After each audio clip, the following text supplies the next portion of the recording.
오늘은 마지막 발걸음이라는 제목으로 말씀을 증거하겠습니다. 오늘 본문에 보면 삭개오가 이제 예수님을 보고 싶어서 나무 위에 올라가서 그래서 주님을 영접하는 그러한 사건입니다. 여러분들, 이제 주님께서 많은 지방에서, 예루살렘 이외의 지방에서 복음을 전하러 다니셨어요. 그렇게 막 다니시다가 이제 드디어 예루살렘으로 이제 입성하는 날이 다가옵니다. 그래서 주님께서 입성하시기 전에 마지막 발걸음이 오늘 이 삭개오의 사건도 한가운데 있는 겁니다. 주님께서 이 삭개오라는 사람, 여러분 잘 알다시피 세리라고 나와 있어요. 세무서장이에요. 그런데 왜 우리나라에 지금 현재는 뭐 세무서장, 세무소 이러면 뭐 그냥 그렇게 큰 반감이 없습니다. 그런데 이때에는 로마가 통치하던, 마치 우리나라의 일제시대와 같은 때였어요. 그러니까 일본 사람에 붙어가지고 그 한국 사람의 고열을 뽑아서 세금을 막 징수해서 일본 사람한테 바치고 자기는 거기에 일부를 갖는 방식이었어요. 그러니까 당연히 싫어했죠. 또 때로는 자기의 권력을, 징수의 권한을 위임받은 것을 이용해서 사람들에게 과중한, 그리고 부당한 그런 세금을 더 많이 올려서 자기의 수입을 늘리고, 그리고 그 부당한 이득을 가지고 부유하게 되어지는 그러한 사람들이었어요. 그렇게 인식되어져 있어요. 그래서 종교적으로는 이 사람들은 부정한 사람이고 불의한 사람이고 그리고 죄인이다, 이렇게 낙인을 찍어서요 이 사람들하고 상종을 하려고 하지 않았어요. 왜냐하면 부정한 사람하고 같이 어울리면 자기도 부정해진다. 그러니까 여러분들, 버림받은 사람 중에 하나예요. 민족으로부터 버림받고요, 손가락질을 당하고요, 또 그리고 정치적으로도요 그쪽에 붙어가지고 자기네 나라 사람이 아니라 저 로마의 적군에 붙어가지고 우리를 착취하는 그러한 사람이라고 생각했어요. 사회적 신분이 당연히 그러니까 낮아질 수밖에 없었죠. 이 삭개오가 예수님이 지나간다는 소리를 듣고요, 예전에는 뽕나무라고 얘기를 했어요. 근데 여기서는 돌무화과 나무다, 이제 이렇게 자세히 고증이 된 것 같아요. 그래서 어찌됐든 나무 위에 올라가서 예수님이 지나가는 걸 봤어요. 예수님은 항상 많은 사람들이 함께 했어요. 그 사건의 시작은 예수님이 많은 이적을 베푸셨죠. 근데 그 중에서 예수님이 특별히 예루살렘에 가기 전에 놀라운 폭풍과도 같은 사건을 일으키시는데요, 첫 번째는 바로 나사로를 살리신 일이에요. 여러분, 예수님께서 이 나사로를 이제 살리심으로 인해서 사람들이 더 많이 들불같이 일어나서 예수님을 따르고, 그리고 예수님을 따라서 그들이 놀라운 예수님을 위해서, 그리고 예수님으로부터 오는 구원을 받으려고 그들이 따라다녔어요. 여러분들 생각해 보세요. 우리가 하나님 안에서 여러 가지 문제들이 있지만 그 문제들 가운데에서 예수님을 만나면 다 해결된다는 거예요. 그런데 여러분 생각해 보세요. 이 나사로의 사건은요, 그냥 죽어서 아직도 부패되지 않은 사람을 살린 것이 아니라 완전히 부패, 즉 사일이 지난, 그리고 이미 장사를 지내서 여러분들 무덤에 들어간 사람을 불러낸 겁니다. 여러분들, 우리를 구원하기 위해서 예수님께서요 이 예루살렘을 향하는 마지막 과정 가운데에서 이 나사로를 살린 사건은 정말 예루살렘 주변 도시에, 그리고 예루살렘에 놀라운 센세이션을 일으켰어요. 여러분들 보세요. 예루살렘에, 그런데 주님께서 가시는 길은 죽음의 길이었어요. 사람들은 예루살렘이요 화려하고 영광되고 그리고 아름다운 예루살렘 성전이 있는 곳이었어요. 그래서 사람들은 그 예루살렘을요 항상 기뻐하고 또 동경하고 있었어요. 그런데 예수님이 그 예루살렘을 향해서 걸어가는 길은 사람들이 생각하는 것과 달랐어요. 그래서 예수님은 바로 이 예루살렘은 영광과 죽음이 교차하는 바로 장소였어요. 여러분들, 우리들이 바라다보는 영광과 주님이 바라다보는 영광은 다른 거예요. 우리의 눈과 생각이 바뀔 때에 우리에게 가지고 있는 모든 어두움과 그리고 우리의 고통과 그리고 우리 마음 가운데 있는 평안하지 못한 불안들이 다 떠나게 될 줄 믿습니다. 그러니까 우리가 눈의 초점을 어디다 맞추느냐. 그런데 예루살렘에 우리가 눈의 초점을 맞춰도 우리의 마음이 어디에 있느냐, 이것이 다른 거예요. 여러분들, 예루살렘이라는 성전과 장소에 우리의 마음이 있다면 우리에게 평안이 없을 겁니다. 그런데 그 안에 계시는 하나님께 우리의 마음이 있다면 우리에게 평안이 임할 줄 믿습니다. 예, 바로 그것이 우리가 하나님을 향해서, 성전을 향해서, 예배를 향해서 나오는 마음인 줄 믿습니다. 그래서 예수님은요, 예루살렘을 그 영광된 아름다운 곳에 가셔가지고요, 친히 하나님께 예배를 집도하고 그리고 로마를 물리치고 하나님께서 통치하시는 나라가 오기를 사람들은 바랬지만, 그러나 예수님은 달랐어요. 그곳에서 자기 자신을 내어주고 그리고 구원하시기를 기뻐했던 겁니다. 그 증거 중에 하나가 바로 나사로가 다시 살아난 사건입니다. 나사로가 죽었을 때요, 사람들은 절망했어요. 예수님 이미 죽었다고 얘기했을 때 예수님이 그 앞에서요, 나사로야 나오너라 하고 주님이 외쳤어요. 여러분들, 사람들이 생각할 때 어땠겠어요? 죽어서 이미 며칠 나흘이나 된 그 무덤 앞에서요, 돌을 굴려내라는 거예요. 우리나라의 무덤과 다르게 동굴로 되어 있고 그리고 그것에 돌로 막아가지고요, 그 안에다가 이제 안치를 했어요, 시신을. 그러니까 그 돌을 물리라는 거예요. 그러니까는 그의 누이 마르다와 마리아가 이미 죽은 지 나흘 돼서 이제 썩은 냄새가 납니다. 그런데 왜 물리라고 하십니까? 그러니까 물리라는 거예요. 나를 믿는 자는 죽어도 살겠고 살아서 나를 믿는 자는 영원히 죽지 아니하리라, 이렇게 얘기해요. 그러니까 물렸어요. 그러면서 주님이 그 죽음의 어두움 가운데 있는 죽은 나사로, 듣지 못하는 나사로, 보지 못하는 나사로, 이미 죽어서 잠든 나사로를 향해서 나사로야 나오라 하고 부르신 거예요. 여러분들, 여러분들의 무덤이 있으십니까? 여러분들, 절망의 무덤이 있어요. 여러분들, 절망의 무덤이 있어요. 여러분들, 그 절망의 무덤 가운데 있을 때에 주님의 음성을 들으시기 바랍니다. 주님은 지금 나사로야 나오라 할 때에 여러분들이 그 죽은 나사로가, 그 썩은 냄새나는 죽음 가운데, 고통 가운데 있는 나사로가요, 일어나서 나온 겁니다. 여러분들, 음성을 들어야 돼요. 여러분들, 절망과 고통 가운데 여러분들이 있으면요, 주님의 음성을 들으시기 바랍니다. 나오라. 그 절망 가운데서 나오라. 그 죽음 가운데서 나오라. 하나님이요, 너는 죽음이 끝이라고 생각할지 모르지만 나는 생명으로 너의 생명을 영원하게 하겠다라는 거예요. 나오라는 거예요. 그 음성이 저에게 들립니다. 문주야 나오라. 절망 가운데서 나오라. 여러분들, 어둠 가운데서 나오라. 죄 가운데서 나오라. 죽음 가운데서 나오라. 주님이 말씀하시는 거예요. 여러분들 절망의 무덤이 있다면 오늘 이 음성을 레마로 받으시기 바랍니다. 그래서 나오는 거예요. 그 이후에 주님이 다시 마리아와 마르다의 집, 나사로의 집을 신방했을 때에, 그때에 이제 나사로도 거기에 앉았더라, 이렇게 기록하고 있어요. 여러분들,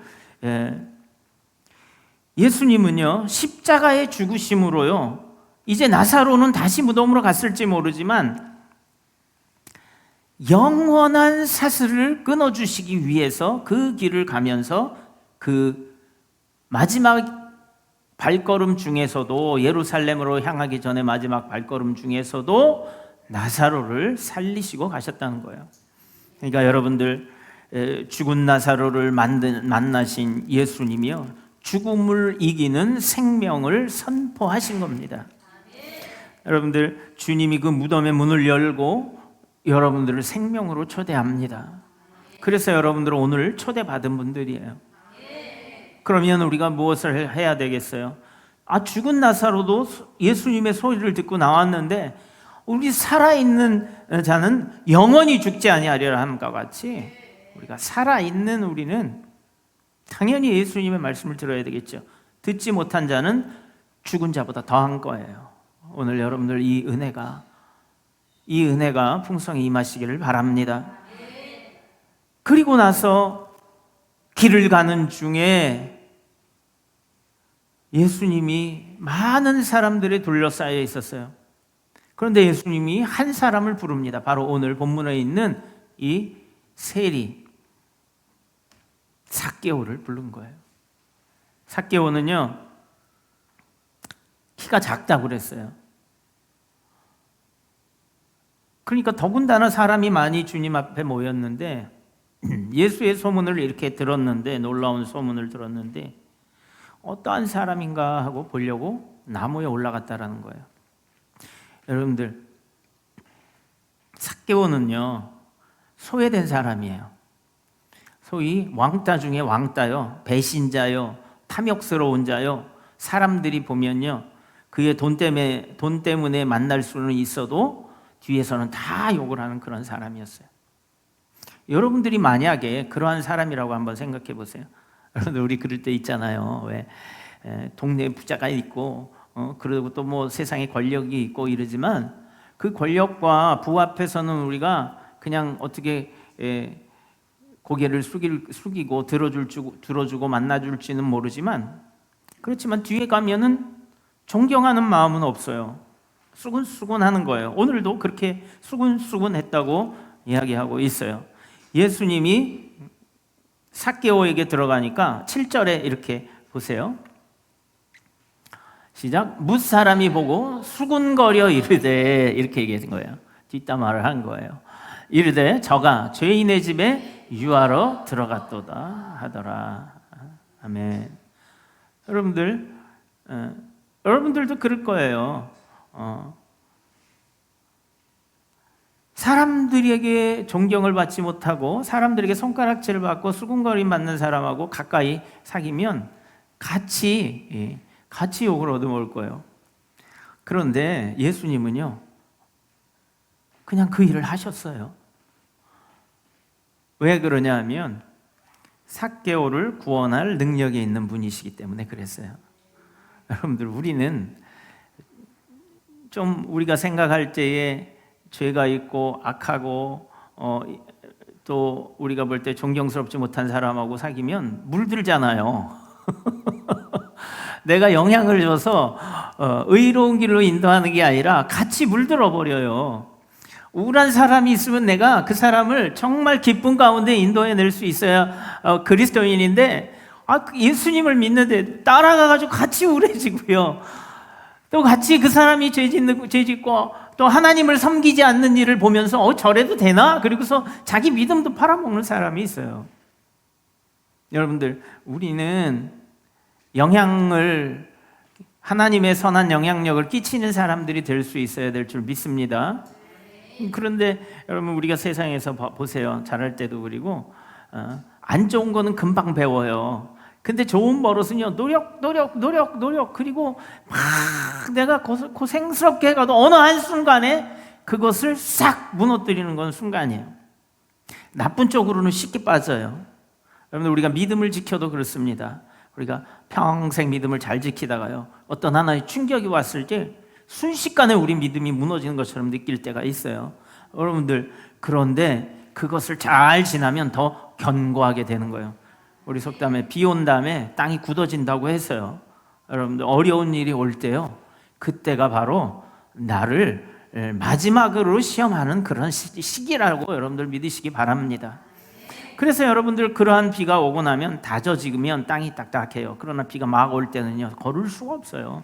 봄에 시골이 되면요, 그 타작마당 가을에는 딱딱하더라고요, 바닥이. 근데 봄 되면 이제 얼었던 땅이 녹으니까 걸어가면요 신발이 빠져요. 그거 한번 경험해 보셨어요? 팍 밟으면, 이렇게 신발을 벗으면 진흙이 물에 신발을 잡아서 훅훅 빠져요. 제가 어렸을 때 시골에 잠깐 맡겨졌었던 적이 있었어요. 근데 신발도 딱 맞는 거 잘 안 사주잖아요. 크니까 다 큰 거, 옷도 큰 거. 우리가 탁 밟고 걸어가면 쑥 빠지면은 양말로 또 진흙을 밟아버리네. 예. 여러분들, 그런데 그 땅이요, 이제 그 시기를 지나서 마르고 또 녹아서 물이 빠지고 나면 탁탁해서요, 거기서 막 뛰어놀면서 다녀도 딱 잘 지탱해 줍니다. 우리의 삶이 이렇게 우리가 시기가 봄이 있고 여름이 있고 가을이 있고 겨울이 있듯이 우리의 인생도 그 시기가 있는 거예요. 그럴 때 어떻게 합니까? 봄에는 두꺼운 옷을 입고 다니면 굉장히 거추장스럽고 무겁고 힘듭니다. 그때는 거기에 맞게 우리가 대처하면서 살아야 되고, 겨울에는 춥잖아요, 그렇죠? 그럴 때는 우리가 두터운 옷으로 몸을 보호해야 되는 겁니다. 우리 인생에 있어서의 이러한 것들이 올 때에 여러분들 지혜롭게 대처하실 수 있기를 바랍니다. 자, 그런데 이제 이 소외된 영혼 삭개오가 바로 그러한 인생의 봄은 돈을 많이 벌어서 만났지만, 그런데 그는 외롭고 소외된 사람이었어요. 부자였지만 소외됐어요. 마음이 어땠겠어요, 여러분들? 행복하지 않았을 겁니다. 분명해요. 그러니까 예수의 소문이 있으니까 가서 본 거예요. 과연 저분은 나를 어떻게 바라다 볼 것인가. 그런데 지나가다 주님이요, 이렇게 말씀하셨어요. 삭개오야, 어서 속히 내려오라. 내가 너의 집에 유하여야겠다. 내 집에 머무르겠다. 이렇게 말씀하신 거예요. 그런데 삭개오의 반응이 여러분들 한번 보세요.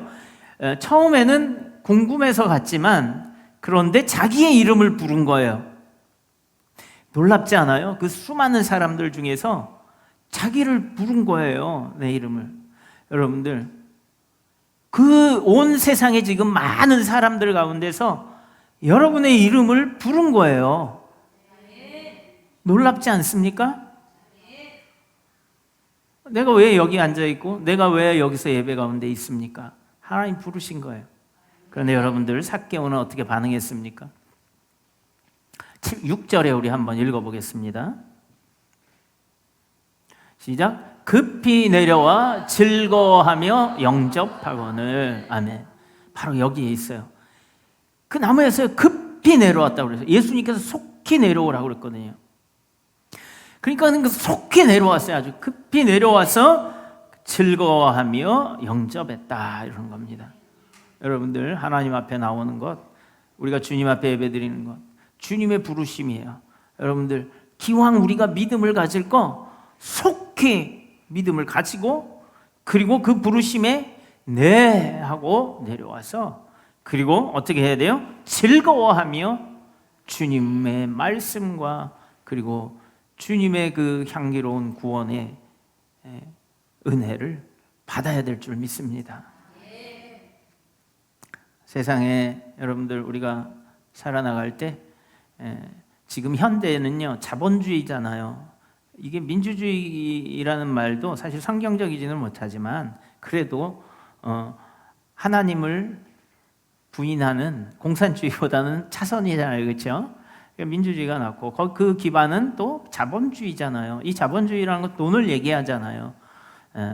그래서 이 돈을 가지고 우리가 살아나가는 게 인생의 최대의 목표예요. 여러분, 제가 늘 말하지만 돈은 우리 육신의 생명이에요. 이게 없으면 먹고 살아갈 수가 없어요. 우리는 사는 육체가 됐고요, 살리는 것은 양식이 되잖아요. 우리 마찬가지로 우리는 사는 영이고 살리는 영은 바로 하나님의 아들 예수 그리스도로 말미암아 우리가 살게 되어지잖아요. 뭔가를 먹어야 사는 거예요, 사람은. 사람은 영과 육이기 때문에 육신만으로도 만족할 수가 없는 거예요. 그래서 여러분, 많은 것을 우리가 소유하게 되면 행복할 줄 알잖아요. 그런데 오늘 나사로는 그렇지 않은 사람이었어요. 많은 사람들도 마찬가지예요. 제가 늘 말하잖아요. 우리나라 양대 부자 삼성과 현대에 있는 그 자녀들이요, 자살한 사람이 다, 삼성도 딸이 자살을 했고요, 현대도 아들이 몇 명이나 자살을 했어요. 여러분들, 어찌 이게 행복이라 할 수 있겠어요? 행복한데 자살해요? 그렇지 않아요. 여러분들, 우리는요, 사람은요, 동물처럼 먹는 것만 있으면 등 따시고 배부르면요, 행복하다, 이런 존재가 아니에요. 여러분들 여기에서 우리의 존재를 아시기 바랍니다. 사람은요, 하나님을 만날 때 만족함이 있는 거예요. 그렇게 여러분들 체험하고 경험해야 인생을 한참 돌아서 깨달아지지 말고 우리가 이렇게 하나님 안에서 벌써부터 하나님을 알게 되고 하나님을 사랑하게 된 여러분들을 하나님이 기뻐하실 줄 믿습니다. 그래서 불러서 기쁘게 내려오는 거예요. 여러분들 기쁘게 하나님을 만나도록 그 마음을 품으시기를 바랍니다. 19세기에 미국과 영국에서 전도를 한 평신도 전도자 무디 이야기를 여러분 잘 아실 겁니다. 그는 초등학교도 졸업하지 못한 그런 사람이었어요. 그런데 그가 성령이 임하자요 엄청난 전도자가 됐어요. 그리고 그 무디는요 정말 불우하게 17살 때부터요 구두공으로서 일을 한 사람이었어요. 그런데 그 무디가요 엄청난 전도자가 돼가지고요 미국의 모든 나라를 다 뒤집어 놔서 복음주의 운동이 일어나서 그 사람이요 엄청난 영향력을 행사했어요. 영국에서도 엄청난 회개의 반향을 일으킨 사람이었어요. 그런데 여러분 생각해 보세요. 하나님을 믿은 것만으로도 그가 사람들이 지금도 존경하는 인물 중에 하나가 된 거예요. 여러분들 하나님만 잘 믿어도요 지혜로워집니다. 유식해집니다. 그리고요 능력이 있어지는 거예요. 그런데 여러분 보세요. 이 무디가 이렇게 얘기를 해요. 예화를 들을 때 아이 한 아버지가 자기 집을 나간 아들을 기다렸어요. 부모는 자녀가 떠나면요 자녀는 집을 잊어버리고 자기의 즐거움, 자기 인생을 살기 위해 살지 모르지만 부모는 그렇지 않아요. 늘 묵직한 게 있는 거예요. 마음의 근심, 어떻게 살고 있을까? 소식이라도 알았으면 좋은데. 근데 이 아이가 나가서 잘 되나요? 온갖 범죄를 저지르고 얼굴이 알아볼 수 없을 정도로 악하고 흉하고 그리고 여러분들 그렇게 변해버린 거예요. 세월이 너무 흘러서 아버지 집 근처를 몰래 자기가 인생의 쓴맛을 보고 배회하려다가 아버지가 그를 보게 됐어요. 그래서 단번에 달려가서 품에 안았어요. 여러분들 아들이 눈물이 흘리면 아버지 제 얼굴을 알아보겠어요? 이렇게 제가 흉측하게 얼굴이 변하고 악하게 변하고 했는데 알아보겠습니까? 그랬어요. 그러니까 네가 얼굴이 어떻든 나는 너를 알아보지. 네가 어떠한 인생을 살았고 어떻게 너의 인생이 되었든 간에 너는 내 아들이야. 이렇게 얘기하면서 한순간도 너를 잊은 적이 없다. 이렇게 말했다는 거예요. 여러분들 삭개오를 오늘 부르신 이 음성이요 바로 하나님의 음성이에요. 아버지의 음성이에요. 우리가 부모가 돼 보면 자녀를 향한 부모의 마음을 안다고 하잖아요. 근데 여러분들 우리가 하나님을 알고 예수님을 알면 부모의 마음도 알고 자녀의 마음도 알게 되어지더라고요. 여러분들 예수님이 이 땅에 오신 것은요 우리를 찾으러 오신 거예요. 그래서 예수님 오늘 뭐라고 말씀하시냐 하면 10절에 이렇게 이야기합니다. 시작. 인자가 온 것은 잃어버린 자를 찾아 구원하려 함이니라. 아멘. 잃어버린 자를 찾는 거예요. 그래서 여러분들 성경에 보면 잃어버린 드라크마를 찾았을 때 기뻐하고 돌아온 탕자를 보고 막 잔치를 베풀고 가락지를 껴주고 새 옷을 입히고 송아지를 잡고 막 이렇게 하지 않습니까? 여러분들 부모의 마음은 그런 거예요. 그런데 하나님을 우리가 아버지라고 부르는 이유는 바로 우리를 만드시고 우리에게 생명을 주신 우리의 시작이기 때문에 그렇습니다. 아버지라는 말은 시작이라는 말이죠. 그렇죠? 네. 원래 어원은 아버지라는 말은 시작입니다. 하나님이 우리의 시작이라는 뜻이에요. 예전에 이상하게 생각했어요. 니네 아버지가 집에 있는데 왜 하나님을 아버지라고 그러냐? 무식해서 그런 거예요. 하나님이 나를 창조하신 분입니다. 하나님이 나를 만드시고 내게 생명을 주신 분입니다. 나를 낳으신 분입니다. 그래서 하나님 아버지 이렇게 얘기하는 거예요. 즉 창조주 하나님 같은 말이에요. 그러므로 우리가 잃어버린 자를 찾았다는 것은 우리가 하나님과 교제하지 않는 존재였다는 거예요. 하나님과 교통할 수 없는 존재였다는 거예요. 그 교통의 길을 뚫어주신 분이 바로 예수님입니다. 그래서 내 아들아 내가 너를 안다 라고 말씀하신 음성이 예수님이에요. 삭개오를 부르신 주님의 음성이 바로 이 아버지의 음성입니다. 삭개오야 내려오너라, 속히 내려오너라, 내가 오늘 내 집에 머물러야 하겠다 하는 말씀입니다. 십자가는 하나님이 우리의 이름을 달려와 부르고 달려와서 안아주신 사건입니다. 왜냐하면 우리가 아버지를 찾을 수 없었어요. 그래서 우리를 찾으러 내려오신 거예요. 그리고 하나님을 만날 수 없었어요. 왜? 우리는 죄 가운데 있기 때문에 우리가 더러운 거예요. 거룩한 곳에 들어갈 수 없는 거예요. 여러분들 아무리 자녀라 할지라도 진흙이 다 묻고 여러분들 더러운 것이 묻으면 씻기고 들어오게 하잖아요. 집으로. 아무리 내 사랑하는 자녀라도 같이 살 수 없어요. 여러분들 죽은 시체를 아무리 사랑하는 자녀라고 내 옆에 끼고 잘 수 있습니까? 할 수 없죠. 그래서 생명을 준 거예요. 나사로를 살리고 나를 살리시고 그리고 삭개오도 살리신 겁니다. 여러분들 하나님 안에서 우리에게 생명을 주고 같이 영원히 거하시기를 원하는, 그래서 십자가의 구원을 베푸신 예수님을 믿으시고 또 예수님을 사랑하시기를 축복합니다. 죽음을 준비하는 이제 향유의 사건이 납니다. 잘 알다시피 나사로가 죽었을 때에 그의 누이가 2명이 너무너무 슬퍼했어요.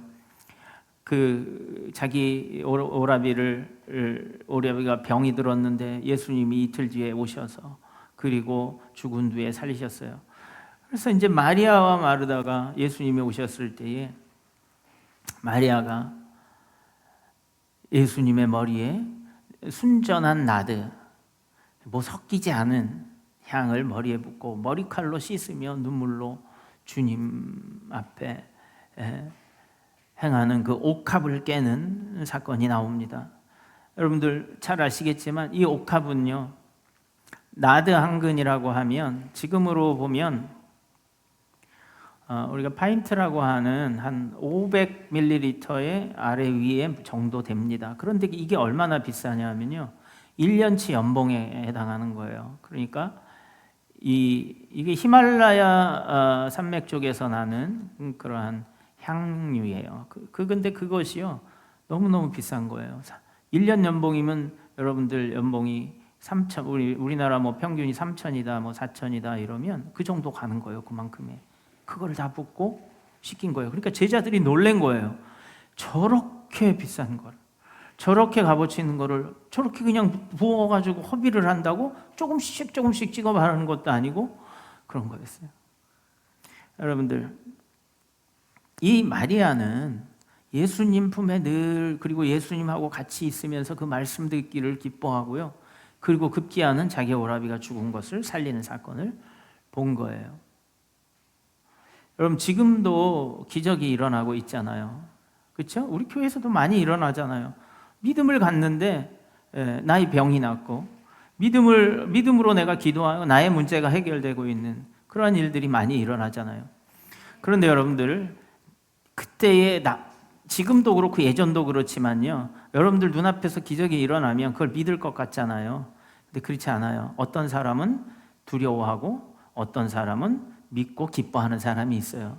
여러분들, 예수님을 죽이기 시작하면서 모의를 작당을 한 게 대제사장들과 그의 무리들이 나사로를 살린 사건이었어요.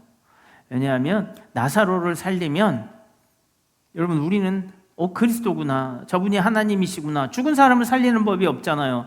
그래서 기뻐할 거 아니에요. 그런데 여러분들 거꾸로예요. 야, 저가 로마에 대적하면 로마가 우리를 와서 쳐부실 텐데 이거 큰일 났네.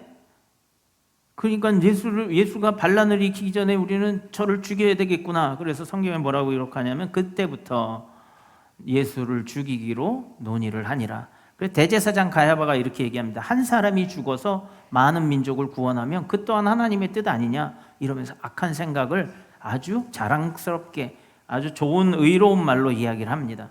그 예수를 죽이겠다는 얘기예요. 그리고 죽이기로 논의를 시작하니라 이랬어요. 여러분 지금도요, 하나님의 기적이 일어나면요, 여러분들 사람들이 믿을 것 같죠? 오히려 여러분들 그걸 보고 이상하게 생각하는 사람이 있고요, 오히려 공격하는 사람도 있어요. 저는 많이 경험을 했습니다. 제가 20대 때부터 죽을 사람도 안수하고 기도해서 살고, 안진뱅이도 일어나고, 여러분들 골수염 환자도 다 일어나고, 암 걸린 사람도 살고, 폐병 환자도 살고, 이러한 일들이 너무너무 많이 일어났어요. 그리고 여러분들 안수하면은요, 제가 눈엔 보이지 않지만 귀신이 떠나가는 사건들도 많이 봤어요. 악한 영이 눈에 보이지 않잖아요. 그러니까 우리는 완전 무방비 상태인 거예요.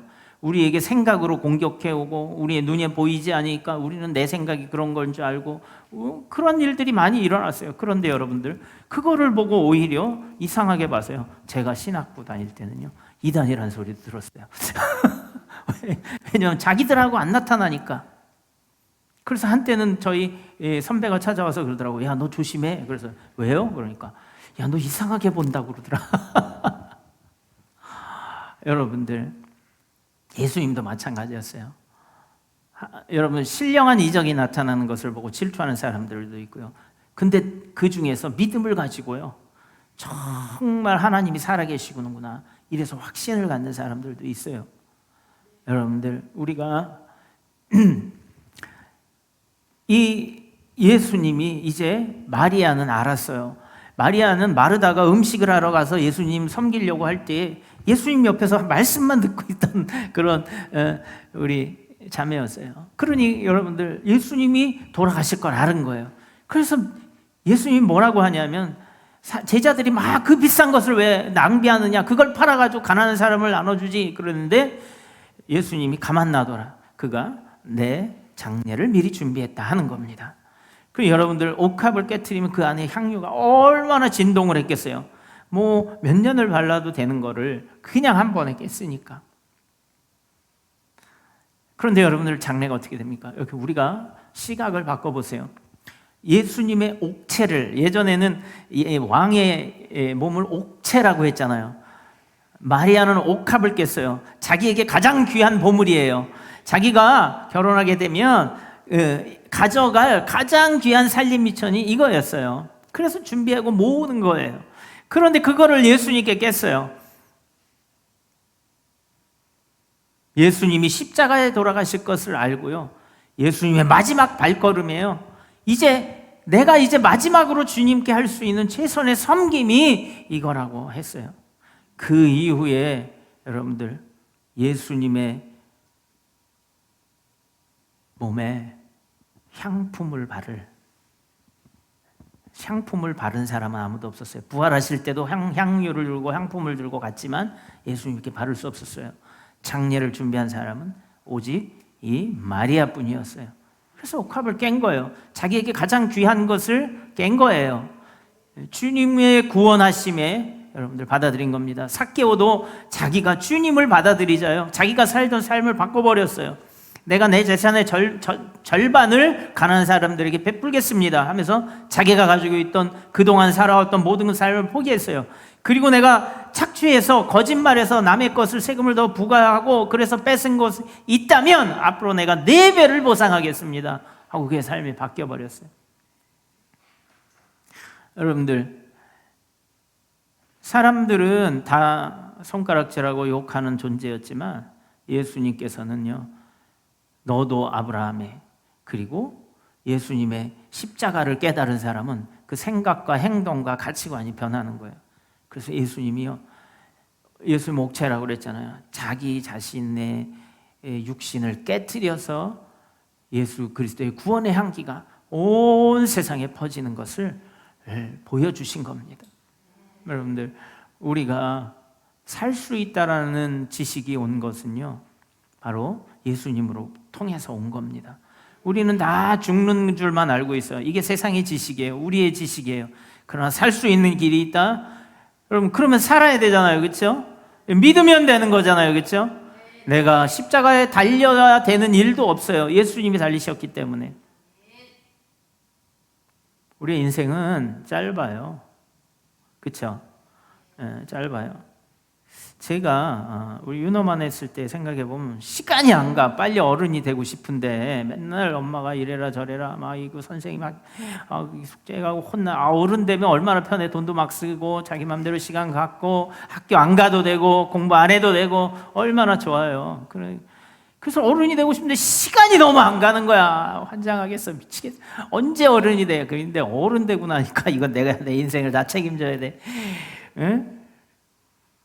그래서 대학교 때 저희 선배 한 분이 이래요. 자기는 평생 대학생이었으면 좋겠대요. 놀고 먹는 대학생이잖아요. 용돈 줘, 학교 줘.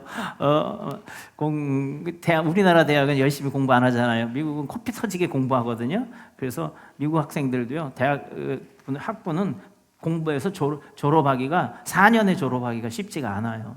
그래서 휴학도 하고 또 이래요. 알바요? 알바 엄도 못 내요. 너무 공부하는데 지쳐가지고 그 정도로 빡시게 합니다. 근데 우리는 고등학교 때 그렇게 빡시게 하잖아요. 그러니까 대학 가면 노는 거예요. 노는. 그래서 먹고 대학생이랬어요. 여러분들 우리가 볼 때 정말 시간이 그렇게 빨리 가더라고요. 지금 돌아보면. 여러분들 우리가 시간을 아껴야 되고 그리고 우리의 때에 하나님을 만나고 우리의 인생을 좀 값어치 있고 값지게 살아야 되는 거 아니겠어요? 네, 그래서 우리가 어려서부터 그리고 우리가 나이 먹어서까지 한결같이 우리의 삶을 하나님과 붙들고 있다면 그리고 이 땅에서 마지막 생명이 아니라는 것을 알고 있다면 우리는 절망하지도 않고 두렵지도 않고 평안이 늘 임하게 될 것이고 또 우리의 삶이 어떠한 공격에도 흔들리지 않는 그러한 삶이 될 겁니다. 여러분들 선택하시기 바랍니다. 제가 얼마 전에도 얘기했지만 가수 엄정화 씨가 이렇게 얘기했어요. 나는 하나님을 내가 믿을 줄 몰랐다는 거예요. 내가 하나님을 만날 줄 몰랐다는 거예요. 난 교회 다니고 하나님 믿는 사람들을 이상하게 봤다는 거예요. 그리고 그 사람들은 이 신앙에 이렇게 도취돼서 저 사람들은 뭔가 그냥 자기 자신의 위안을 얻기 위한 것이라는 거예요. 근데 자기가 하나님의 음성을 듣고 만나고 나서는요 180도 바뀌었다는 거예요. 그리고 확신하는 거예요. 자기가 만났다는 거예요. 음성을 들었다는 거예요. 여러분들 그런 사람이 한둘이 아니잖아요. 여기 계신 여러분들도 그런 분들인지 믿습니다. 여러분들 마지막으로 이제 한 말씀을 하고 마치고자 합니다. 여러분들 예루살렘 직전에 예수님이 끝까지요 소외된 자, 죽은 자 그리고 마지막까지 주님께서 하신 일은 딱 한 가지 문장으로 귀결됩니다. 내가 너를 사랑한다 하는 겁니다. 여러분들 이 말씀을 여러분들의 심장에 받아들이시기 바랍니다. 여러분들 누가 사랑할 수 있겠어요? 부모가 나를 사랑한다고요? 부모도 세상을 떠나요. 홀로 삭개오처럼 외롭게 살아남아요. 여러분들 형제자매가 사랑한다고요? 여러분들 나사로처럼요 자기 병이 나를 무너뜨리면 무덤에 혼자 들어가야 되는 거예요. 여러분들 우리가 하나님 안에서 주 예수님이 내가 너를 사랑한다 나에게 하시는 말씀은요 내가 너를 영원히 책임질 거다라는 말씀입니다. 예수님은 우리를 영원히 사랑할 거라는 그 발걸음으로 십자가의 길을 가셨습니다.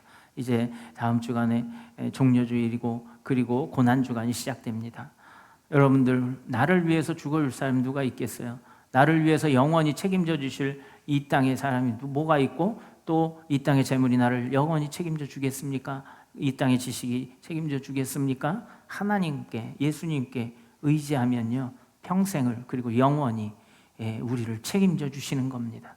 우리의 삶이 흔들릴 일이 없어요. 반석과 같은 주님의 은혜 그리고 주님의 말씀이 살아있기 때문입니다. 우리는 영적인 존재예요. 사람은요 개나 돼지와 그리고 짐승과 같이 먹는 것만 가지고 만족하는 존재가 아니에요. 좀 더 신적이고 영적이고 그리고 그 존재의 가치는 하나님이 증명해 주셨습니다. 여러분들 하나님 안에서 오늘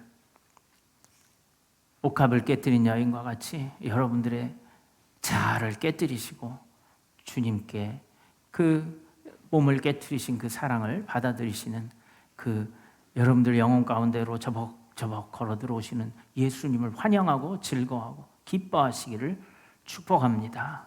기도하겠습니다.